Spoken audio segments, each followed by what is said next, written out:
Hi, this is Eric Cohn, executive producer and host of Act in Line. And before this week's episode, I want to briefly tell you about our upcoming Poverty Cure Summit, an Acton Institute event.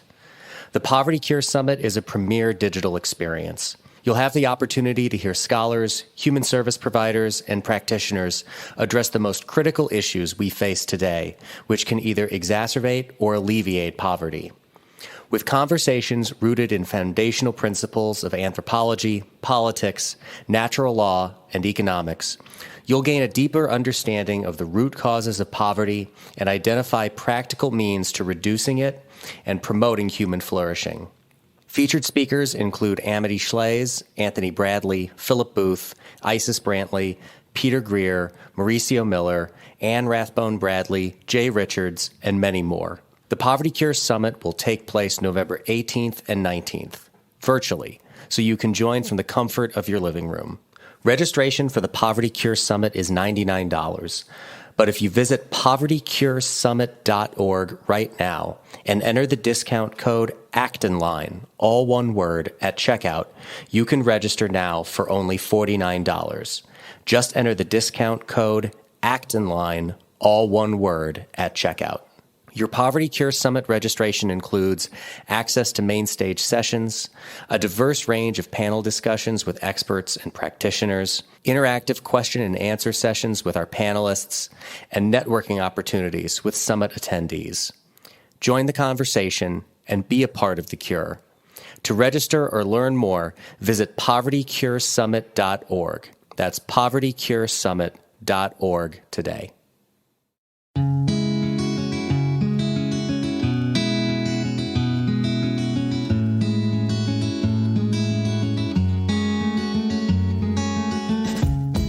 Welcome to Acton Line, the podcast of the Acton Institute for the Study of Religion and Liberty.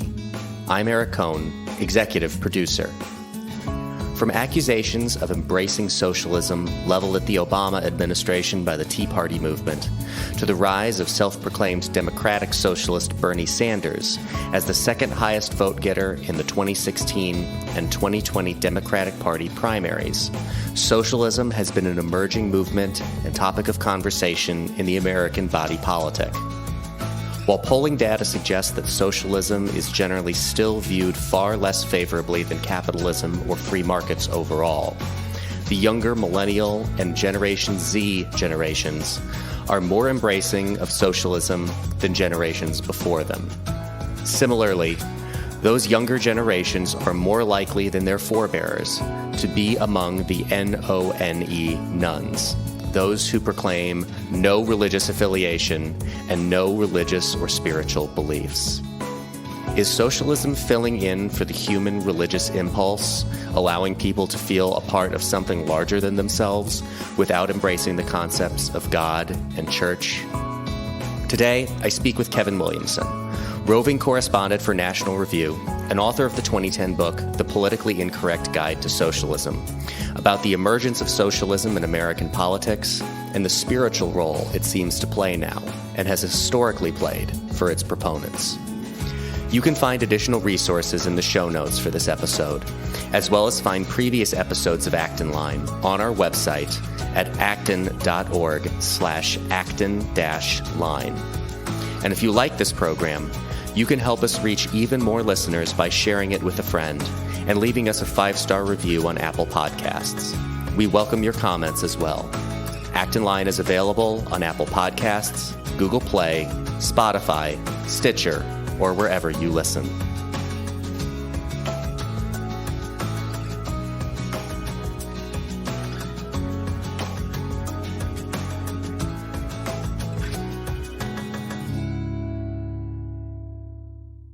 I'm joined today by Kevin Williamson. Kevin is the roving correspondent for National Review and the author of The Smallest Minority, Independent Thinking in an Age of Mob Politics. His email newsletter, The Tuesday, is published coincidentally on Tuesdays. Along with Charles C.W. Cook, he hosts the podcast Mad Dogs and Englishmen. He is also the author of the 2010 book, The Politically Incorrect Guide to Socialism. He has the feature article in the August 24th edition of National Review entitled The Celestial Afterlife of Karl Marx. Kevin Williamson, welcome to Acton Line. Hey, how are you? Doing well, thank you. So I think for this conversation, it may be helpful to start at the very beginning. You wrote a book in 2010 on socialism. Could you define socialism, particularly in context of the difference that defenders of the idea like to make in saying that there's a difference between socialism and communism, as was practiced, and wanting to draw a line, say, between Nordic countries that practiced a kind of socialism they want to emulate and just the bad things that were done in the name of communism? Yeah, so my standing line about that is the difference between communism and socialism is that under socialism, politics ends with a gun in your face, and under communism, politics begins with a gun in your face. Socialism is central planning. That's what I mean by socialism. And so to that extent, yeah, when we're talking about what's going on in Norway, Sweden, Finland, places like that, we're not talking about socialism. We're talking about Northern European countries with big welfare states and high taxes. Now, those create different sets of problems and different sets of policy challenges. And there are reasons to think that those kinds of policies probably wouldn't produce the same kinds of results in the United States that they have in, say, Iceland, which is a very different kind of country. But those problems are not the problems of socialism. They're a different set of problems. So I tend to think that those countries are mostly pretty well governed, and there are some things probably to be learned from them, even if they don't have policies that we can necessarily replicate or duplicate in the United States. But I think the kind of traditional right-wing talk radio rhetoric of Europe as being some kind of, quasi-Marxist hellscape is just not really very well borne out by experience, being there. These are pretty happy, well-governed countries. Where the left gets this stuff wrong is they just completely ignored what's been going on in the Nordic countries since the 1970s and 1980s, where they've undergone a series of important and deep market-based reforms. They've retrenched their welfare states to a certain extent. They have very free and open economies, very free trade, a lot of entrepreneurship, that sort of thing. But they do have very high taxes. So that's not what we're talking about. When we're talking about socialism, we're talking about having the government actually plan the economy. We're talking about having the government actually try to operate the means of production or treat them as though it owns them. So, obvious examples are places like North Korea and Cuba, but also Venezuela. And then you can also look at things like examples of central planning within otherwise market-oriented or non-socialist economies. As an example, most of the world's state-run oil firms tend to exhibit the kinds of problems that we associate with socialist government and socialist programs and socialist central planning. So why do you think that misunderstanding, whether it's willful or just a true misunderstanding, seems to exist in proponents of socialism, that they advocate for an idea in name that if we give them a good reading, they don't seem to mean in practice? If we're told we should emulate, Sweden as an example of the kind of socialism that they would desire in America, and I think, as you noted, that could be fraught for reasons having entirely to do with not being a country the size of Sweden with a homogeneous population like Sweden has. Why is there that confusion that seems to exist between socialism as the concept they advocate for and what they actually point to as example? Yeah, I sometimes suspect we make too much of the homogeneity argument of those countries. Switzerland, which has a very free economy, is not a very homogeneous country at all, and also still exhibits a lot of the virtues that we associate with the Nordic countries, high levels of cooperation, that sort of thing. So I think people say I'm a socialist because it's a way of saying I'm serious, I'm a radical, I really care. It's a word that functions as a kind of mascot and a signifier rather than as a real descriptor of what people believe. In the same way that you see, and it's also a way to distinguish people who see themselves as the vanguard from the more moderate, compromising party establishments, which are hated on both sides, of course. So the right's version of this is nationalism. And the funny thing about that is we don't actually have a lot of nationalists on the right. We have these funny kind of nationalists who don't actually like anything about the United States. They're nationalists except for California, New York, Wall Street, Hollywood, Silicon Valley, the Ivy League, the media, most of the Fortune 500, and everything except, basically hog farmers in Oklahoma. So they're a funny kind of nationalists. Well, nationalists who also seem to point a lot to Europe these days, which, the kind of conservatism that I came up with would have been fighting words. Yeah. I think that's certainly part of the case too, but it performs the same function of a way of saying, I really care about this. I'm really serious. I'm not one of these moderate, compromising, Mitt Romney, go along, get along types. I really, really mean it. The problem with that, of course, is that socialism is a real thing, and socialism does have some real adherents and some real partisans, and it does have some real attractions for certain kinds of people. And the ways in which socialist thinking really seep into American politics aren't typically so much, the Venezuelan model as they are this kind of neo-socialist central planning model of using regulation as a proxy for public ownership. So, for instance, Elizabeth Warren has argued over time that she thinks companies should have to get a federal charter to operate, that this should be, it should have political conditions attached to it. The government should be able to dictate to companies the composition of the boards and compensation terms, terms of employment, this kind of stuff. So you're talking about a situation in which the government may not actually technically own the firms, but it certainly behaves in a quasi-proprietary way. And this is different from your traditional kinds of regulation, which are, in theory anyway, not explicitly political in their ends. If we say that we want to have X, Y, and Z pollution standards, what's a reasonable thing for a government to do? But it's not the same thing as saying, and we're going to say who's going to be on your board to show you how to comply with this. And these are very, very different kinds of things. So that same socialist temptation, as Ian Murray calls it, seeps into our thinking in other ways. And again, it's not exclusively on the left. There's a great deal of distrust of free markets, free trade, international commerce on the right as well. And as my friend Jonah Goldberg sometimes likes to say, that there's no difference between an industry that's been socialized and one that's been nationalized. Ultimately, these mean the same things. You can call yourself a socialist or you can call yourself a nationalist, but if government is dictating to firms the conditions under which they may do business, including, say, buying imports, procuring commodities abroad, outsourcing certain kinds of work and labor, then you are back into at least a foot into the pool of central planning, at least a toe in. Survey data, particularly of millennials and members of Generation Z, have shown that socialism, at least they answer that they're more favorable to socialism than previous generations have indicated. Do you think that they are favorable to any of the actual ideas of socialism, as you've outlined, or is it far more of this kind of radical pose that they wish to strike as the rebels and the avant-garde of their generation? Yeah, basically asking someone if they're a socialist on a survey given to American college students on a campus somewhere is the equivalent of asking them if they're cool. Are you cool? Sure, I'm cool. There's no intellectual content, I think. Millennials and Gen Zers are no different from the great majority of the American population in that they don't think very hard about politics.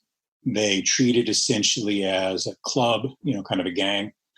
And that's always been a normal part of democratic politics, this, what we sometimes call identity politics, but the politics of social group affiliation. What's happened in our time is that this normal subset of politics has essentially crowded out everything else. So, your political identity now is essentially, what kind of person are you? Are you a good person? Or are you a bad person? And those are the only two choices. And each camp sort of wants to excommunicate the other. This makes it very, very difficult to talk about policy questions, and it makes it very difficult to come up with consensus positions. And of course, the people who call themselves socialists and the people who call themselves nationalists are both very anti-consensus, anti-compromise, anti-moderation. And that makes, actual governing and policy progress difficult. One of the things that is really very successful about the Nordic countries and also Switzerland and Germany and some places like that is that partly for cultural reasons, but also partly for reasons of the way their governments are designed, big changes in social policy require a great deal of buy-in and a great deal of consensus. It's hard to get anything done politically in Switzerland if, 2/3 to 70 or 75% of the population doesn't really agree with it. And if an even smaller group than that really strongly disagrees with it, it's quite difficult to get anything done. So as a result, they've got a very stable policy environment because they've got a lot of social buy-in, a lot of political buy-in from different parties, different political tendencies, different parts of the country, different socioeconomic groups. And that makes it a lot easier to operate. In the United States, we've got the opposite, where, if your party wins the presidency and a majority in Congress at the same time, you can essentially do anything you want. And so we see things like the 2008 election, Barack Obama comes in, they make some pretty big unpopular changes to the healthcare system, and they pass the bill as though that settles the question. And of course, we're still hashing this stuff out. There's still litigation. The Affordable Care Act has never actually been fully implemented. The Democrats themselves have peeled away some parts of it. Republicans were able to block some parts of it. So you get this really unstable policy environment, which makes this kind of Hayekian virtuous cycle very difficult to get into, where people are able to make long-term decisions about how to allocate capital, how to make certain kinds of economic decisions because they know what the policy environment's going to look like. And in the United States, people don't really know what the policy environment's going to look like. So on the one hand, we're having these screaming, hysterical arguments about whether the top income tax rate is going to be 39% or 35%. On the other hand, we can't get enough stability in policy to really have a health insurance system that functions in a healthy and productive way. So I follow you entirely on the idea of asking college students if they're socialists is the equivalent of asking them if they're cool. But I have another theory that I think you had touched on in your podcast with Charles Cook, that as we've seen in the Millennials and Gen Z, the rise of the nones, N-O-N-E-S, people who do not have a declared religious affiliation, and in most cases may give the kind of similar I'm cool answer of I'm spiritual, which is often a stand-in for, I don't want to say I'm an atheist, but I don't really understand what I believe and haven't thought too much about it. I've wondered, I know others have too, if this idea of socialism really is a stand-in for giving them something to be a part of that's larger than themselves, that we have this instinct to be religious, and that if we're not filling it with religion, we're going to seek to fill it elsewhere. And socialism, in the idea of, that we're all socialized, we're all in it together, gives them the opportunity to be a part of something bigger than themselves. Yeah, to put it in explicitly Christian terms, I think that the most interesting and dangerous condition of American politics right now essentially is an idolatry of the state. That we built a kind of secular democratic version of the old Roman imperial cult. And if you look at our rhetoric about presidents, especially the way we talk about them, the increasingly ceremonial nature of the office, it's something that's taken on a pretty, I think, obviously religious cast. So my book, The Smallest Minority, is about this in large part, where there are a number of things that have changed for us socially, culturally, and economically that have made us better off in material terms but have been disruptive socially. And this is a difficult trade-off to make, and it's hard to really appreciate trade-offs if you don't understand what's actually being traded off. So there's been a decline in a number of things that used to give people a real sense of social belonging, community, status, which people are very much driven by. And those were things like, family, marriage, parenthood, church, local community organizations, local community ties, that sort of thing. So we get married less often, get married a lot later in life than we used to. We have fewer children. More of us don't have any children at all. We tend to have those later in life as well. Americans don't actually move as much for work as they used to and as they probably should. But the American elite, which really sets the cultural tone, is very, very mobile, moves a lot. We go to church less than we used to, which I think is a big part of it. So a number of these things that used to give people a sense of who they are and how they relate to other people, and what their place in the world is, have been either eliminated or attenuated or put off until much later in life, when all sorts of other habits and aspects of the way you live and the way you think about the way you live have already been developed. And into that void has poured this particularly banal and just embarrassingly stupid form of partisanship as social identity. Now, if you look at the psychological research and that kind of stuff, one of the interesting things you find is that the people who have the strongest feelings about the people on the other side tend to be the ones who actually have the least information about policy questions and about what their own side believes. And you saw this in the Barack Obama campaign, where a lot of people on the left just couldn't accept the fact that he was running as a candidate opposed to gay marriage. And they consistently identified him as a guy who was in favor of gay marriage, no matter how many times he said the opposite, because they've got this view of the world, well, he's on my side, he must agree with me on things. The policy stuff will kind of take care of itself. Saw a lot of that, of course, on the other side in 2016 with Trump, who conveniently has been on every conceivable side of every conceivable issue. So you can always find one answer you like and one that you don't when it comes to him. So this kind of identity-driven, community-driven, and emotion-driven politics can really overwhelm rational thinking. It can certainly overwhelm questions about, well, what's a really good, regulatory design method? How should we go about thinking about the trade-offs and incentives when we want to regulate the price of health insurance or the terms on which it's made available? These are conversations to be had that don't end in we're the good guys and you're the evil guys. Or if they do end that way, you haven't gotten to the point of the conversation. So there are a lot of things that we need to do politically in terms of actual governance and in terms of getting ourselves into a place in our political culture where governance is again possible.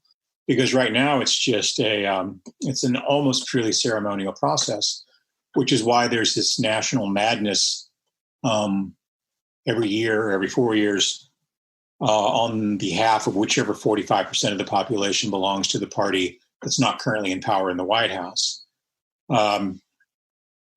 It's a dangerous thing for us as a country. Now, I'm not, one of these people who say we're on the verge of a civil war and all that kind of stuff. I hate that sort of silly rhetoric.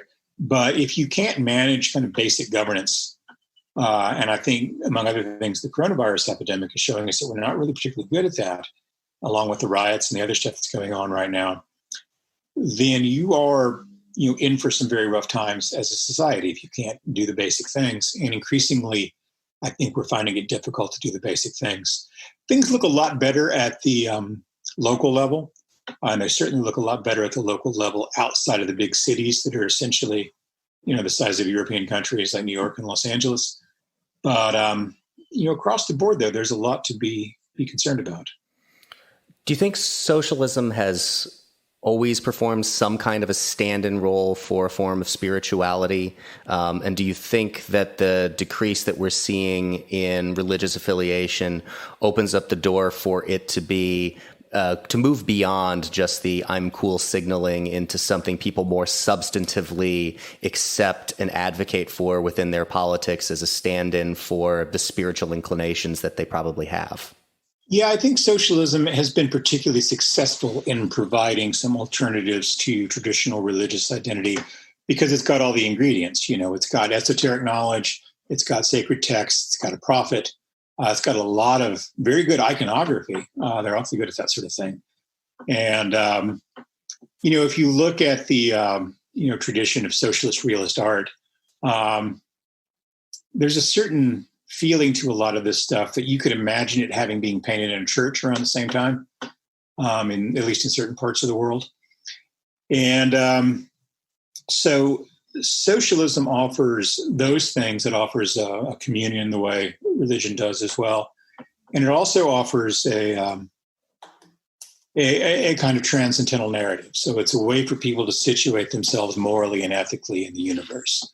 And it answers those questions in a kind of comprehensive, dogmatic way. And that is, to me, really quite interesting. And one of the things I've observed, and I've written a number of different articles about this in the United States and in the Western world more generally, are these periodic attempts to essentially reinvent Christianity without the inconvenient, moral and sexual stuff that we moderns don't like about Christianity.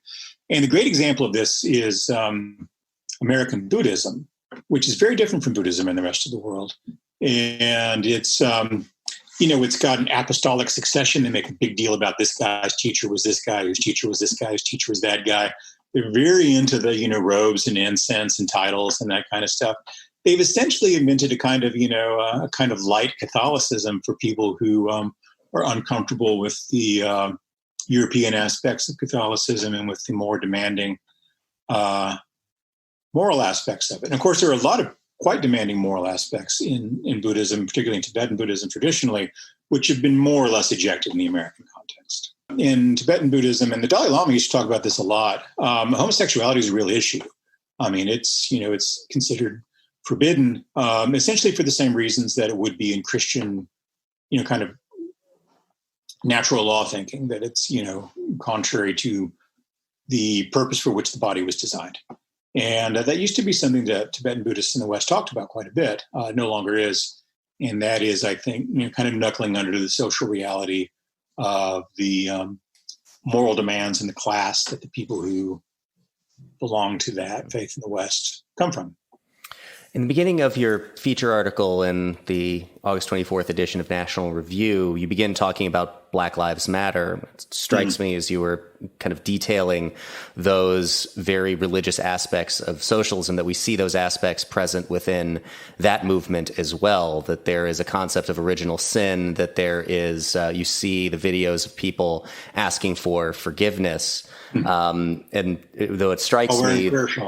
Right. Although what strikes me as interesting is an observation that a friend of mine helped put the second half to a while ago, that this was more an observation about cancel culture, I think, than about this particular movement, is that we seem to live in a time without forgiveness, but with perpetual atonement. Do you see the socialism that kind of informed the founders, or at least the Marxism that informed the founders of Black Lives Matter, do you think we see these characteristics in the Black Lives Matter movement as a result of that, or have they just kind of taken on this form kind of organically? Well, I think that the attraction of Marx's analysis for groups like Black Lives Matter is that it's based at heart on a pretty simplistic notion of taking power yourself, in a direct and personal kind of way. And I can see why that would be attractive to an organization like that. And while I certainly have my disagreements with them about policy questions and much else, the fundamentals of the animated complaints there are not without some merit. And I think it's incumbent upon us to acknowledge that and to try to deal with it. Well, so what I've asked to try to separate out is if you have Black Lives Matter as just a statement, which as a statement is true, it is a true statement that Black Lives Matter. Just, you have some people with compulsion to fill in that all lives matter. Yes, all lives matter, Black Lives Matter. And then you have it as an organizing ethos that has drawn people. I'm in Chicago at the moment, and it draws people out of their homes to go downtown and organize and demonstrate. And then you have the organization itself, Black Lives Matter, which does pretty clearly espouse the Marxist principles that you've outlined. Yeah. I think it's a little bit like how a lot of people on the right got the civil rights movement wrong in the 1950s and 1960s, where, yes, there were radicals involved with it. Yes, it was infiltrated by communists. Yes, it was being used and exploited by all sorts of nefarious parties for all sorts of nefarious ends. But the fundamental issue they were on the right side of, and those who opposed them were fundamentally on the wrong side of. And now that doesn't mean that the policy details don't matter. They certainly do. If I could go back and rewrite the way that these issues were addressed in the past, I would certainly make some different choices. But I think that it helps to start the argument in our time with that acknowledgement. And I think that will lead us to make more intelligent choices about what sorts of solutions that we're willing to put forward and what sort of compromises we're willing to accept, and what sort of parties we're willing to work with and not willing to work with. I think it's an issue that requires a good deal more thoughtfulness and discretion and discrimination than we currently expect from our political discourse. This is the famous Warner Sombart question, why is there no socialism in America? And if my recollections of Sombart are correct, he pointed to, among other things, our kind of lack of a feudal past as a big explanation for that. We've discussed kind of the growing acceptance of socialism. Do you see socialism growing in favor in America in the future and beyond just the, as we've discussed before, the kind of, there will always be the college students who say they're socialists because it's cool. But do you see it? We see Bernie Sanders gaining a lot of traction within the Democratic Party. Do you see a major role for socialism as an ideology and a set of ideas and as a political movement in the future? In the United States? Yes. Not exactly. I think it's subsumed within a different kind of identity politics. I mean, a certain kind of, classic Marxist socialism never evolved in the United States because we don't have a proletariat exactly. Marxism is very philosophy that appeals to downtrodden and oppressed industrial workers. In the United States, the industrial workers actually have done pretty well. A factory job in the United States is something people look forward to, not something people dread. It's considered pretty good work. So we avoided that because the sorts of positions and classes that were traditionally the hotbed of classical Marxism were essentially co-opted by American success, and they were sedated by their lack of privation.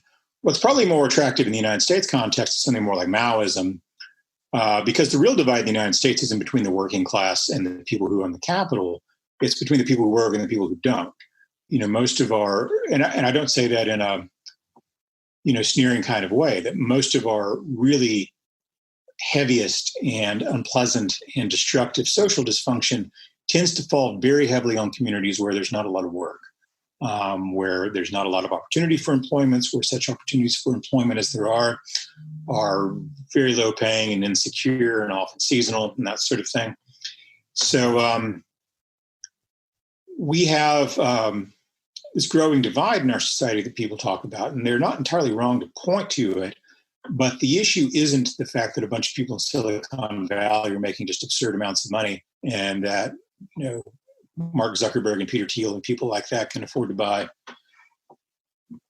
yachts bigger than we used to have for Navy vessels and all the rest of it. The issue is the people at the other end of the spectrum who are at the bottom. Because if you've got, sort of growth at the top and stagnation at the bottom, you're always going to have more distance between the two, because it's always compared to what, and what's compared to is zero, essentially. So we could be doing things, I think, to make life radically better for people who come from and are in communities that don't traditionally have a lot of economic opportunities, a lot of opportunities for advancement and social mobility and all that kind of stuff. But weirdly, our politics is entirely focused on the billionaires, as though the people at the bottom were poor because Mark Zuckerberg and Peter Thiel and Bill Gates and those people are wealthy, which just simply isn't the case. But it's much easier to have a politics of resentment and a politics of envy. And it's also easier to talk about these famous, glamorous, inherently interesting people than it is to talk about what's actually going on in a place like Baltimore or Philadelphia or parts of San Antonio and in places like that. We've been having these conversations about, well, I'll tell you what's a great example of this. I read the New York Times every day, and the New York Times is a great window into the interests and obsessions of the American ruling class. And so with all the Black Lives Matter stuff going on, the Me Too stuff going on, there have been these stories about, well, what is it like? What does this mean for people who work on Broadway? What does this mean for people who are museum directors, work in galleries? What does this mean for the luxury travel industry and that sort of thing? And it's never about, have you noticed the high school dropout rate in New York City, where our newspaper is based? It's pretty bad. There was this column. It was so horrifying. This woman had been raped and had been, when she was young, and she was just treated horribly, and the investigation was done badly, and just everything wrong you can imagine. And she had this column in the Times it was really hard to get a book deal for my story. I understand that, and I understand the point you're making, but maybe the book deal is not the first thing that we need to be thinking about when it comes to the situation with rape and other kinds of sexual assault in our country. So we tend to, the policymaking class is dominated by, a little Marxist analysis for you here. The policymaking class is dominated by a a pretty small class of people. And so you'll see in the newspapers just obsessive coverage of what are the admission standards at Harvard like? And are they allowed to use race? And, if you're an African-American person who is sort of borderline of getting into Harvard and your next best option in life is you go to Stanford instead, it's going to be okay for you. These are not really the people in our country that have problems that require a big, deep public policy response. Borderline Ivy Leaguers are probably going to be okay in life. Maybe they have to go to some school like the University of Texas. You can have a perfectly nice life going to the University of Texas. It's the people who never finish high school that we really need to be thinking about. But our conversation is always focused in the opposite direction because it's driven by envy and resentment, and but also by glamour and fascination. We would much rather talk about jet-setting billionaires than about poor people in poor neighborhoods in Chicago. Kevin Williamson is the roving correspondent for National Review, the author of The Smallest Minority, Independent Thinking in the Age of Mob Politics, author of the 2010 book, The Politically Incorrect Guide to Socialism, and he has the feature article in the August 24th edition of National Review entitled The Celestial Afterlife of Karl Marx. Kevin, thanks so much for joining us today on Act in Line. Thank you.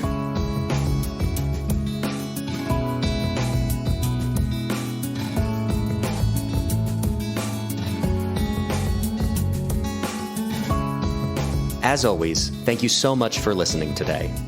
Our team loves putting this show together for you every week, and it's so encouraging to hear from our listeners.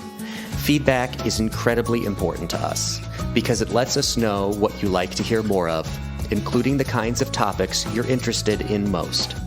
If you have comments, feedback, or ideas for a show topic or interesting guest, you can reach our team at actinline@acton.org. Until next week, for Act in Line, I'm Eric Cohn.